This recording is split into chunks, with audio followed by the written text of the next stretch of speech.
आज की सबसे बड़ी राजनीतिक खबर, देश को मिला नया उपराष्ट्रपति। एनडीए के उम्मीदवार और महाराष्ट्र के पूर्व राज्यपाल सीपी राधाकृष्णन ने अपने प्रतिद्वंदी बी सुदर्शन रेड्डी को हराकर यह चुनाव जीत लिया है। जी हां, संसद भवन के इतिहास में यह उपराष्ट्रपति चुनाव का 17वां अध्याय रहा और नतीजे पूरी तरह से एनडीए के पक्ष में आए।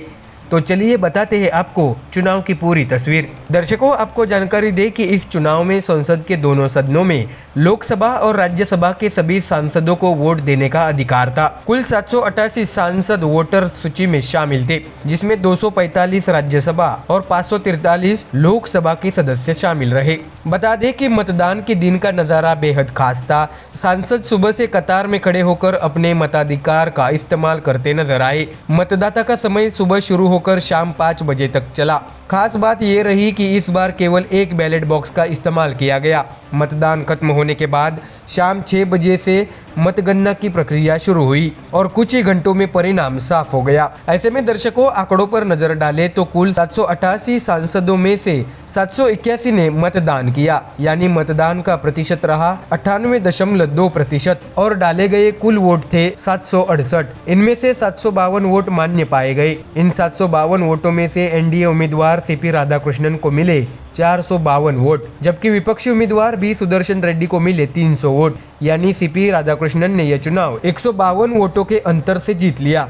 ऐसे में दर्शकों, अब बड़ा सवाल ये है कि रिजल्ट की घोषणा किसने की। तो आपको बता दें कि राज्यसभा के सचिव और इन चुनाव के मुख्य निर्वाचन अधिकारी पीसी मोदी ने औपचारिक तौर पर यह ऐलान किया कि सीपी राधाकृष्णन भारत के अगले उपराष्ट्रपति चुने गए हैं। पीसी मोदी ने यह भी जानकारी दी कि इस चुनाव के लिए 7 अगस्त को नोटिस जारी हुआ था और कुल 68 नामांकन पत्र दाखिल किए गए थे। इनमें से जांच के बाद केवल 2 नाम वैध पाए गए, सीपी राधाकृष्णन और बी सुदर्शन रेड्डी, यानी शुरुआत से ही यह मुकाबला इन 2 नेताओं के बीच सीमित रहा।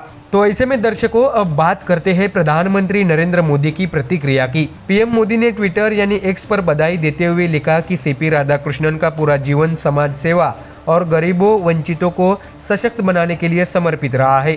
मुझे विश्वास है कि वे एक उत्कृष्ट उपराष्ट्रपति साबित होंगे जो हमारे संवैधानिक मूल्यों को सुदृढ़ करेंगे और संसदीय संवाद को आगे बढ़ाएंगे। बता दें कि प्रधानमंत्री के इस संदेश ने साफ कर दिया कि सरकार को उनसे बड़ी उम्मीदें हैं।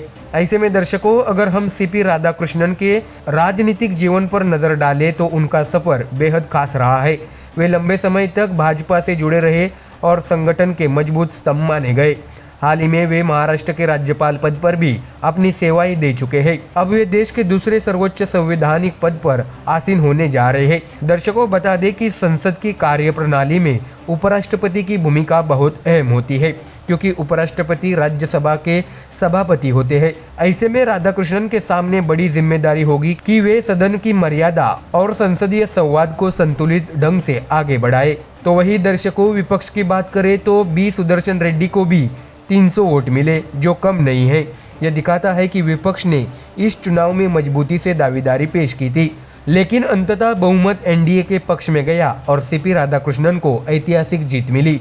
ऐसे में अब आने वाले वर्षों में देखना होगा कि उपराष्ट्रपति पद पर बैठने के बाद वे संसद की कार्यवाही को किस अंदाज में दिशा देते हैं। तो दर्शकों, कुल मिलाकर भारत के नए उपराष्ट्रपति है सीपी राधाकृष्णन, एक ऐसा नेता जिनका राजनीतिक अनुभव और समाज सेवा का लंबा इतिहास उन्हें खास बनाता है।